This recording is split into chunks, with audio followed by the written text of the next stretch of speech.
Okay, well, David Hume is the last of the British empiricists, and maybe the single most famous of them all, probably the most important of them all. What he did was basically show where the principles of empiricism that were adopted by Locke from Berkeley, not from Berkeley, but from Descartes, especially the view that the mind is only acquainted with its own inner mental life. Basically, Locke wanted to still defend philosophically an external world, and he also thought we can defend our identity as the same person. There's not a one of us who doesn't think that we continue to be the same person, that you're the same person who, sat in these chairs on Friday, unless you didn't come, that you're the same person who was graduated from high school, who attended elementary school, who's had your name throughout your life, even if it changed from marriage, at least your first name. All of us believe that we basically continue as the same person, right? And this is important for attributing, praise and blame to us, right? You don't want to convict somebody of a crime if they're not the same person they were. Likewise, if you're going to reward somebody, you want to reward the same person who did what you're rewarding them for. And David Hume, you got to understand where he's coming from. David Hume, as a skeptical philosopher, in other words, Descartes started out as a skeptic, but we saw he didn't want to end there. Descartes wanted to get the real world back, the real existence of God, the real existence of himself as a continuous soul or self. Even though he started out with skeptical arguments. David Hume is interested in no such thing. He wants to end in skepticism, and that's where he thinks the basic principles of empiricism lead you, especially with regard to a lot of things that other philosophers have defended or thought they could defend philosophically, like their continuous existence as a soul, like the existence of immaterial matter or substance, like the existence of material substance,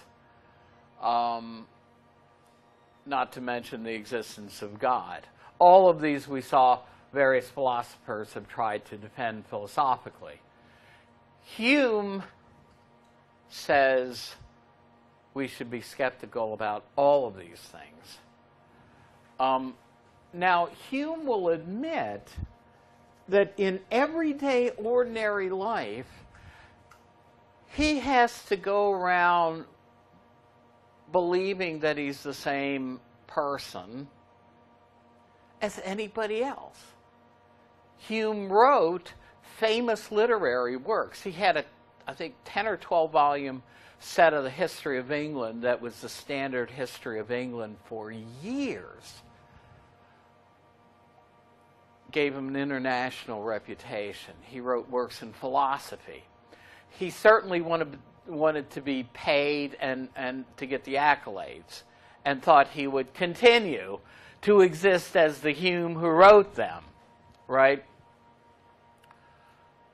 But Hume says, even though in my everyday life, when I go down there from my study and I'm eating dinner with some of my buddies and I'm playing backgammon, he says, even though I have to behave like everybody else in the common affairs of life and act like I certainly am going to continue as the same person, he says, I can't defend the existence of a continuous self or soul.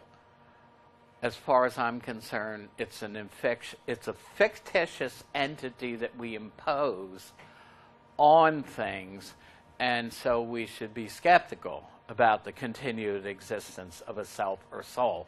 So not only is Hume saying we can't defend the existence of the soul when the body dies, whether it has a continuous existence beyond death, Hume is saying you can't defend the existence of the soul in you at all, and you can't even defend the claim that you're the same person that you were last week, philosophically.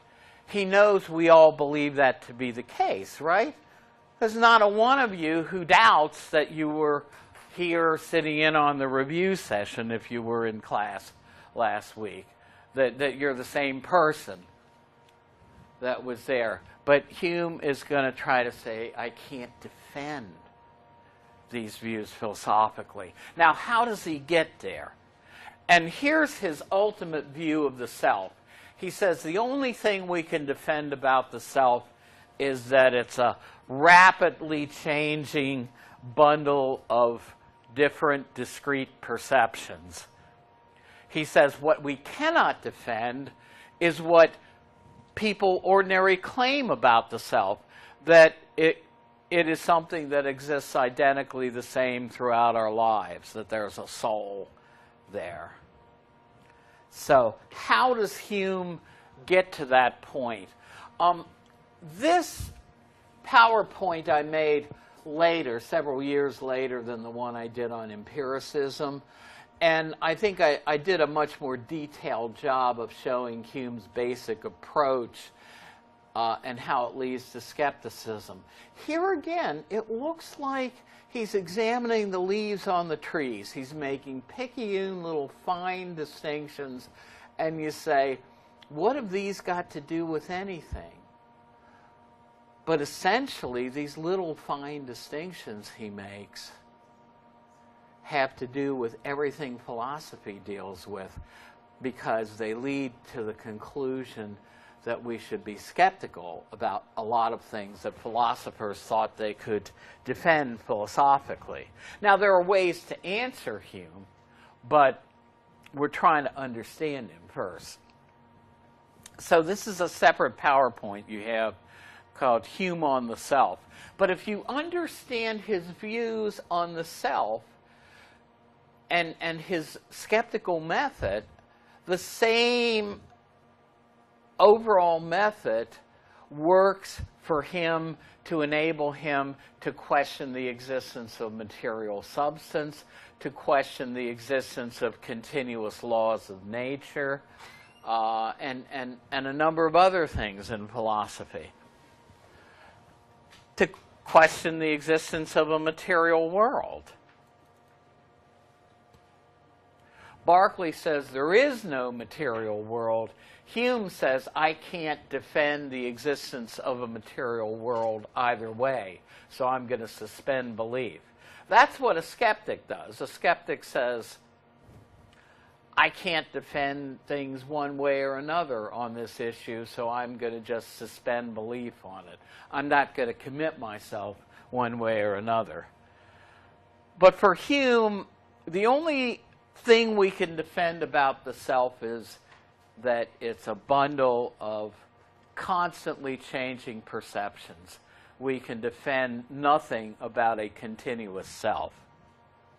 Now, I was talking about picayune little distinctions. Remember, for Locke, just about everything we experience, whether it's outside us or reflecting on what goes on in our own minds, is for Locke an idea. What Hume does is he pretty much uses the word perceptions to refer to all our experiences in the way that Locke uses idea.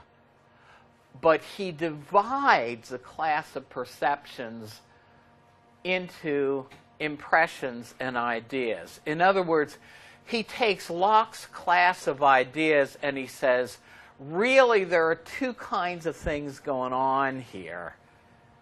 And we need to make a distinction between our immediate experiences of something, like my immediate experience of the blackboard across the room, which for Hume is an impression, and the memory of that experience, which for him is an idea. So impressions for Hume are the original sensations we have when we experience something, outside us or inside us. And he says they are lively, they're forceful, he uses the word vivid, whereas ideas are the copies of impressions in our memory and in our imagination. And he says these are the copies either from reflection inside us or from what our senses observe. And these, for him, are not as lively as the original experience. In other words, if I look at the blackboard, I'm having what Hume calls a sense impression of the blackboard. But if I turn my head and I try to remember what the blackboard looked like, I have like a memory image of what of my experience of the blackboard. That memory of the blackboard fits into the category of ideas. And note that my memory of the blackboard is basically a copy of the actual experience I had when I was looking directly at the blackboard. And I can imagine a blackboard like it somewhere else. So these are less lively and less forceful than the original experiences, right? If I, say, had a donut for breakfast, which I didn't, right? You have certain sensations, taste sensations. Those are impressions. But if you remember the experience of eating the donut, your memory isn't as vivid as the experience you had when you were actually eating the donut, or whatever you ate for breakfast, right, if you had breakfast. So these are just some examples. Impressions, an impression for Hume would be the actual hearing of a bird singing out your window, right? The original experience of that. Or seeing a horse. I had a friend who raised horses, and, you know, I could look at the horse in the field or touch the horse when we were, you know, doing it, or pet the horse. Or it could be something inner, like the inner pain in my shoulder, or, say, a feeling of love you had for your first high school sweetheart, or something like that. So those are the original impressions, and Hume says the ideas are copies of these. You know, there are people who can imitate bird calls, right? Well, they're remembering what the original song of the bird sounded like, right? So remembering the bird's sound, or remembering what the horse looked like, or imagining you had another horse like it, maybe of a different color. Remembering your relationship with somebody. All of these, so these are examples of things from those two categories of impressions and ideas. So you can say, well, all right, so we have a distinction here, so what of it?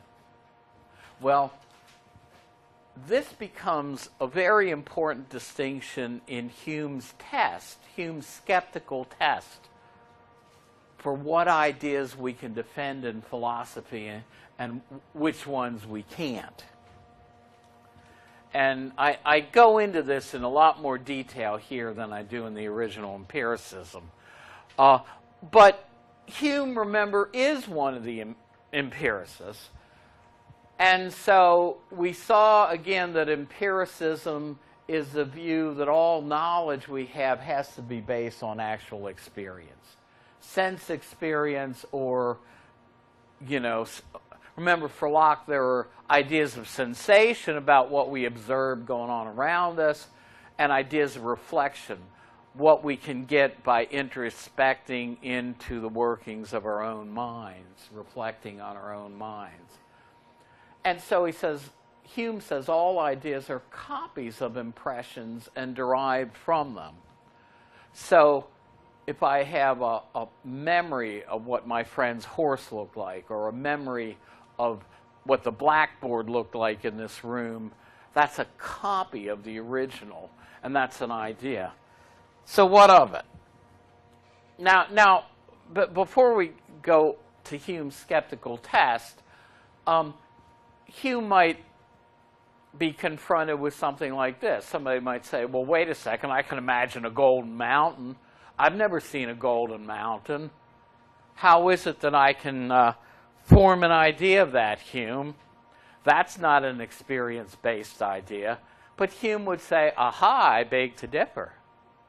Because you've certainly seen mountains before, and you've seen gold, at least you've seen pictures of it, if you haven't held a brick of gold in your hand. We philosophers don't get to hold bricks of gold in our hand very often. Right? And so he says, you really do have an experience-based idea that you put together in your imagination from elements that came from your experience. So an imagined golden mountain rests on previous impressions of gold and what a mountain looks like. And I know you can't see that real well. An imagined virtuous horse is based on impressions of virtue in horses. So imagination is simply combining ideas from previous impressions in new ways, right?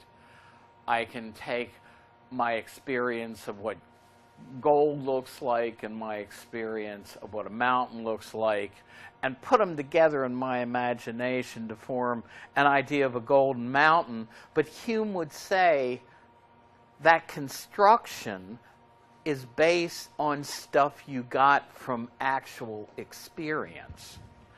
Now, where are we going with this? Well, if I said, you know what, I have a marker up in my desk. Would someone get the marker out of my desk? It's a yellow marker. Say I had several in there, which I don't.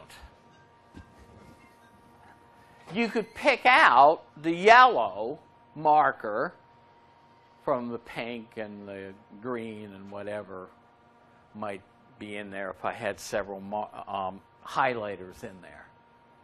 How? Because you know very well what yellow looks like if you're not colorblind like my dad was, right?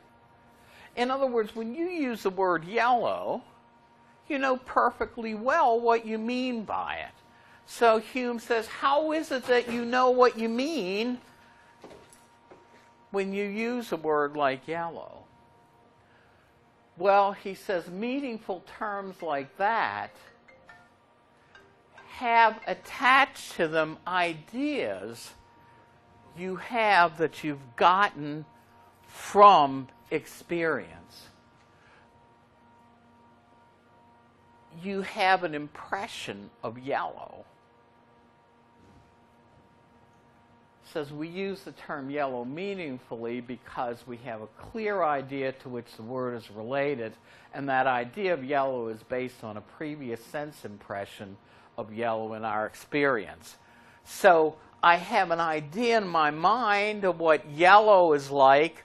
I could walk upstairs and pick out a yellow marker from other markers because I have a clear idea. Why is it that I have a clear idea? And when I use the word yellow, I know perfectly well what I mean. It's because I can trace it back to a previous sense impression. I know what something yellow looks like. Say, okay, All right, so why go into this? Well, Hume's going to claim that there are some words we use, especially words that philosophers use, like soul, self, immaterial substance, material substance, God, a necessary connection in cause and effect that guarantees that the same causes will produce the same effects. Hume says there are words that philosophers use and claim that they know what they mean. But he says, if a word is meaningful, it should be traceable. You should have a clear idea, like our idea of yellow. Say the term. A term is a word, right? Say we put the word yellow over here.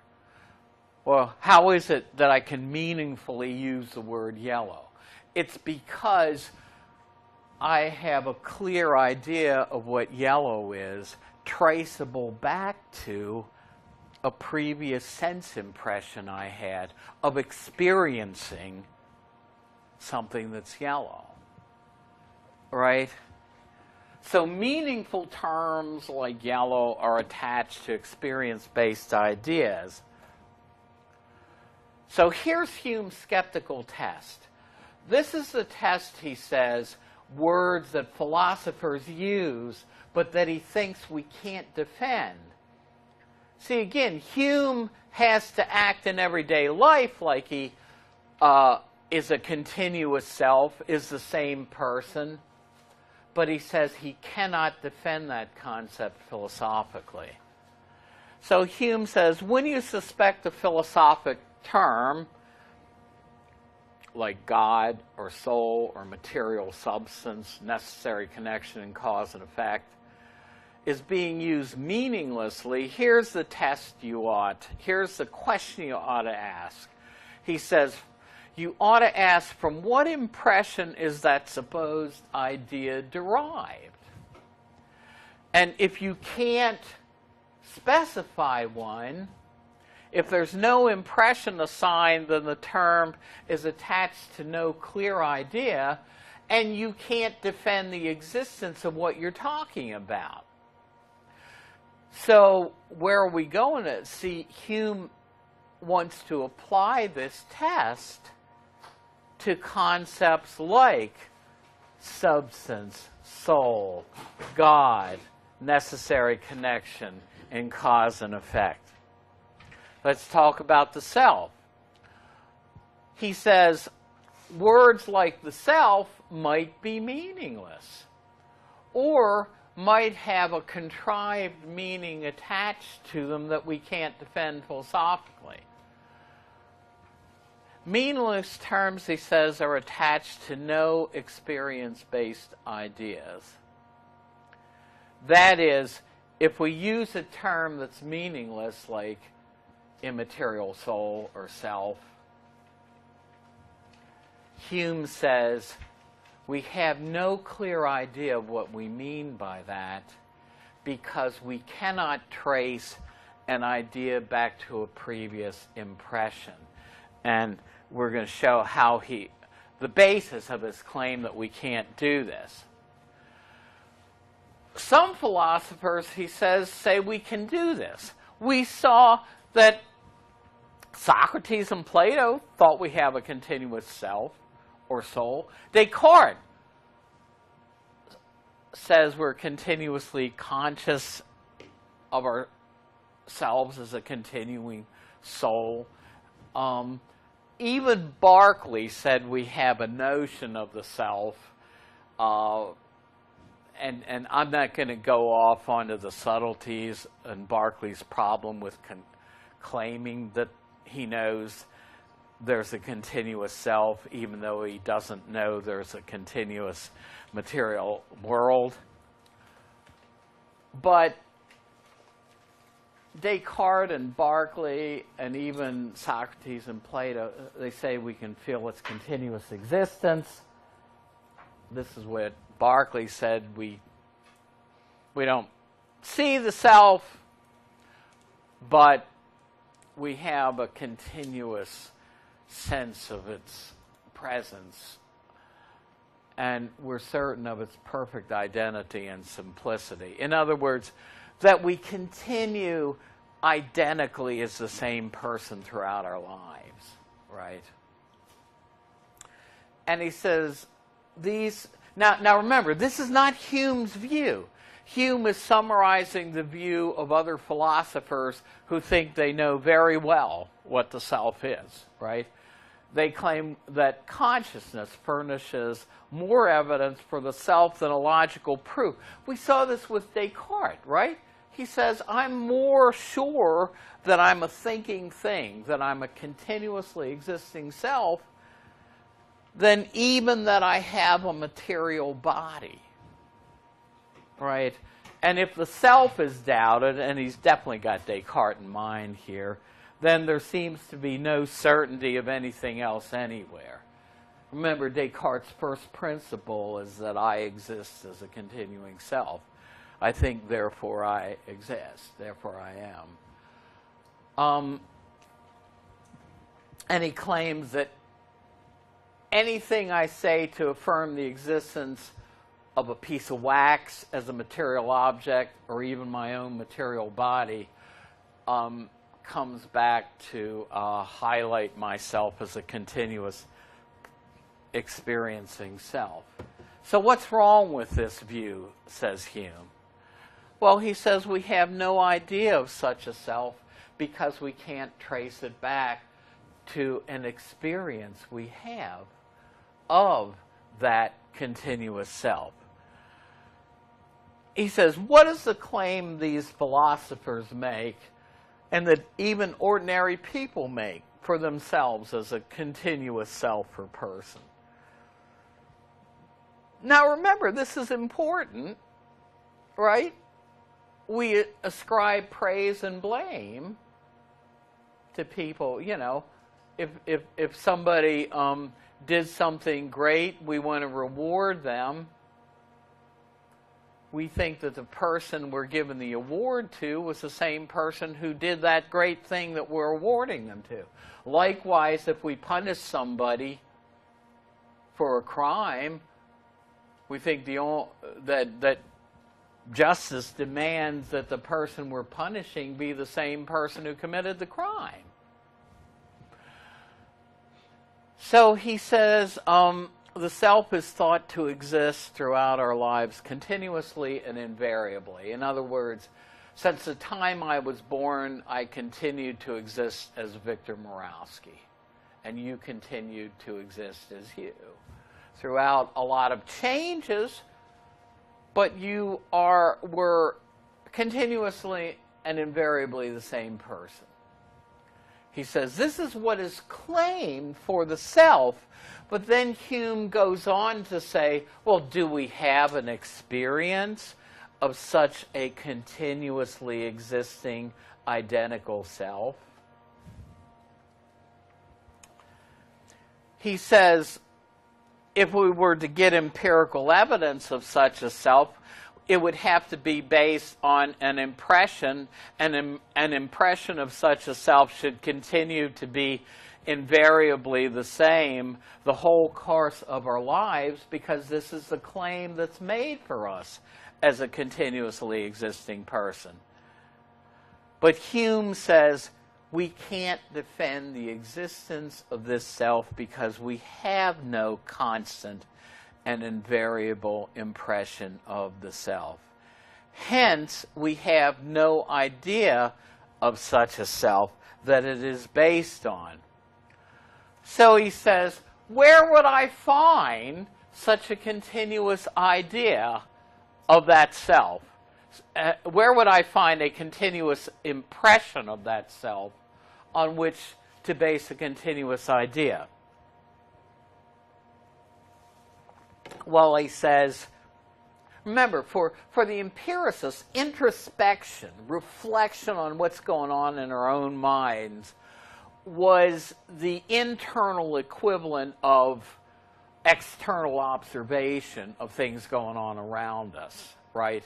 And so we get evidence of stuff going on around us in the world from what our five senses tell us about what's going on in the world as empiricists. So where are we going to get empirical evidence for something that's going on within us, like empirical evidence for the claim that we continue invariably as the same self? Well, Hume says surely that ought to come by introspection. It ought to be what Locke called an idea of reflection. But Hume says, what do I experience when I try to reflect into my own self? This is one of the most famous passages in Western philosophy. I quote it here. Quote, quote. I just spread it out a little bit to make it a little easier to say. Hume says, I only get in touch with particular discrete perceptions, and they're continuously changing. Hume says, when I enter most intimately into what I call myself, I always stumble on some particular perception or other of heat or cold, light or shade, love or hatred, pain or pleasure. Again, these are not pages in your own text. But what Hume says is, I can never by introspection catch myself without a perception, and I can never observe anything but a discrete perception. In other words, he says, when I reflect into my own self, I can't find any impression of a continuously existing invariable self when I reflect, when I introspect into my own mind. He says, all I find are these fleeting perceptions, and these perceptions are in constant flux and change. None of them is invariably the same. So there is no impression-based idea of a constant invariable self for Hume. He says, all I have in my experience when I introspect is of constant and rapid impressions succeeding one another, discrete perceptions. And now it's even more so the case for a modern theater, a modern movie theater. But Hume basically, and again, if anybody has been on Mars for the past few days, the test is postponed to Wednesday, right? That's when your essays due. Okay. He says the mind is like an inner theater, and you've got all these constantly changing experiences going on. And he says that's what I get in touch with when I introspect. And they succeed another, like, well, they were different. You know, a theater in Hume's day was like a regular theater. But the mind is like a theater on which these perceptions are constantly displayed. So the self is basically a bundle of perceptions. And he says there's no simplicity at any single moment. This goes back to a claim that the Greeks made, that the soul is a completely simple thing that persists the same throughout our lives. It's kind of like a mathematical point. This gives you a ready-made argument for the soul's immortality, right? Because the soul was thought by nature to just not be the kind of thing that can decompose into parts because it's absolutely simple. It doesn't have any parts. It can't decompose into any parts like the body can. But Hume says there's no simplicity in these perceptions at any single moment of time, and no identity at different times.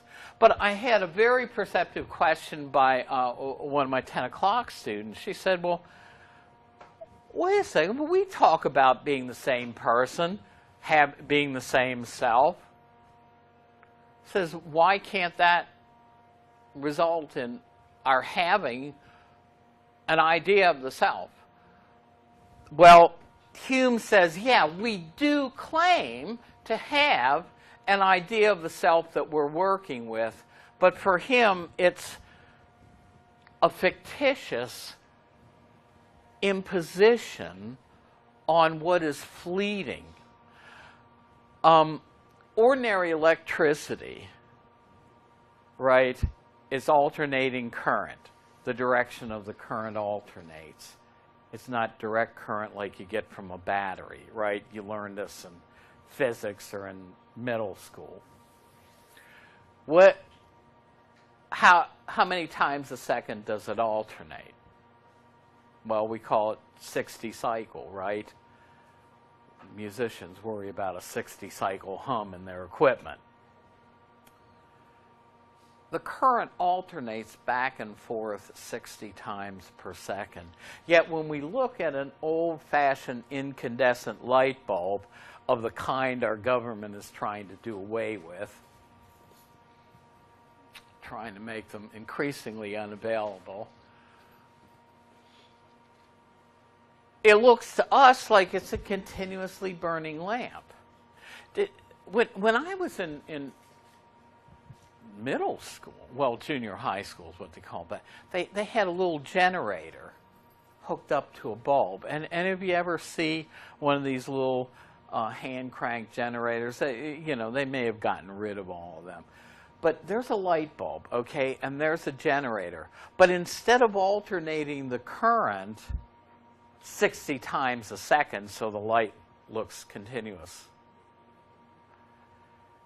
you can just crank it slowly and alternate it a few times a second, and the light goes off and on. But then you can really crank the thing, and the more you crank it, the faster the wheel turns, the faster the generator goes, the more it alternates, and the more it looks like a continuous, continuously on thing. Like, look at this screen behind me. You say, well, that's continuous. That monitor, you look at it, you say there's a continuous picture on there, just like a photograph. Anybody ever hear of the refresh rate of a computer monitor? You know what that means? Or an interlaced and a non-interlaced monitor? Well, what you don't see is that computer is repainting this screen thousands of times a minute. It looks to us like it's in continuous existence. And that's pretty much Hume's view of the self, that we impose an identity on this field of rapidly changing impressions because there's similarity between them, but that it's an imaginary identity. I need to get down there and tour the stupid constellation while it still has at least a few boards that date back to the doggone 1700s, because every few years they pull that ship into dry dock and they replace more and more of the wood. Right? I just had some work done on my front porch where a carpenter I hired replaced some of the wood that had rotted out. Again, it's an over 100-year-old home. Right? We can totally replace the wood. What do they tell you about your body? That all your cells are replaced every 7 years or something. And yet we call it the same ship, right? We still say, you go down the Inner Harbor, you tour the Constellation, some of you are from out of town might not even know what I'm talking about. We have an old ship down the Inner Harbor called the Constellation. Dates back to the 1700s. But they keep on replacing stuff in it because stuff, wears, rots out and stuff. I had some friends who inherited quite a bit of money. They put $1 million addition and renovation to their home. Didn't even look, much like the home anymore that it originally was, right? Neither would mine if I had $1 million to throw into it. And you say, well, this is the same house we've lived in ever since the early 1970s. Yeah, but it doesn't look like the same house anymore, right? It's funny. The Methodist Student Center at the University of Virginia was right across the street from the university, so there are all kinds of zoning laws, right? And then there's a little walkway. It's a big building that's about as big as that part of the building behind you,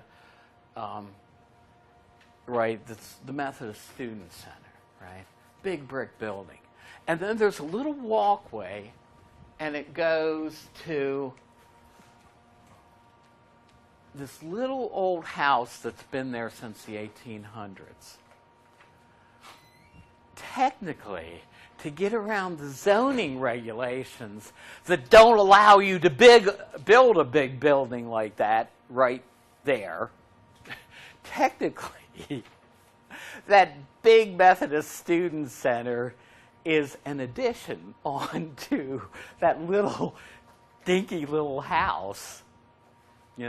That's the way to get around the zoning laws. So what are we saying? Hume says we impose an identity, a fictitious identity that isn't there. So he's saying even though we talk about things being the same, like an oak tree we say is the same. There's a tree in the yard next to mine that's huge. It's got a trunk 3 or 4 feet wide. I can remember when they planted it in the 1950s, the people who used to live there. We've been in the house since 1955. And he said, well, it's the same tree as that little tree that was that big. Well, look at all the changes it's gone through. Hume says, we still call it the same tree. Excuse me, he says ships and houses preserve their identity through many repairs, right? I had some repair work done on it, but I still think it's the same house. It's the same porch, even though I had some wood replaced. So he says, is it united by a perceivable identity? Hume says no. We perceive no real bond among these perceptions. We simply attribute this identity to them, he says, and here's the important thing, on the basis of feeling and human nature, not reason. So he says, yeah, we can talk about ourselves being the same person, but he says we can't defend that claim philosophically because there's no impression that an idea that from which we can get an idea by experience. And so he says we have a likeness, a resemblance among our perceptions that induce us to give a fictitious identity to a chain of different but like perceptions. But, we can't defend it. And then he talks about it being like a continuously changing political state, which we don't need to spend time on. So you see Hume's claim here is that we can't defend philosophically the existence of the self. And he makes the same claim for other things. And we're going to pick up a point at the end of the Empiricism PowerPoint. But if you understand it, you can see Hume's skeptical method. Now, is this where you would find evidence of the self? I like to talk about something that happened in my youth when they used to pull us in for the space launches, the early ones. I remember one where some Russian cosmonauts went up. And remember, when I was in elementary school, the Cold War was in full force, right? You know, in the old Soviet Union, the old Union of Soviet Socialist Republics, they still thought that religion was the opiate of the masses, and the official state line was atheism, right? So here are the Russian cosmonauts. We just have 2 minutes or so. And they're up there with a worldwide audience looking at them. So what better time than to espouse the state line of atheism? So the cosmonauts get up there in their space capsule, and they're looking out the window, and they say, well, here I am. I'm up here in the heavens. I don't see any God. Must not be any God. Well, the point is whether or not there is a God, are you going to confirm or disconfirm that by looking out the window of a space capsule, right? And Hume says whether there is or is not a continuous self or soul is something that I'm going to settle by reflecting, you know, introspecting into my own perceptions, my own inner mental life. But basically, Immanuel Kant and other philosophers said, no, the self is what has the perceptions. It's what gives unity to them as the perceptions of one continuous self. But you don't find the self by introspecting into your own mind any more than the Russian cosmonauts are going to settle the existence of God by looking out the capsule, the window of their space capsule, you know. So a lot of people say, well, Hume just isn't, you know, his skeptical beliefs come from the fact that he's looking in the wrong place for evidence of a continuous self, you know, in introspection. Okay, so there are ways to respond to Hume. Okay, so what we did today is not going to be on the test Wednesday. It will be on the final, which, remember, is basically this is the first stuff that's going to be on the final. The stuff on the final is going to go from today to whatever we do till the end of the semester. Remember, it's not a comprehensive final. So now, any questions that would be on Hume are not going to be on Hume on the self, but would relate to Hume's criticism of the design argument. We did go over that part of Hume's philosophy. But anyway, this, you know, was a tremendously influential philosophical stance that even into the 20th century, you know, held sway. Okay, we'll see you all Wednesday. We will do the test and only the test Wednesday. Get your Scantron if you don't already have it. Bring a good number 2 pencil, although I will have some. So, see you then. Thanks a lot for coming. If you didn't get the roll, get it on the way out.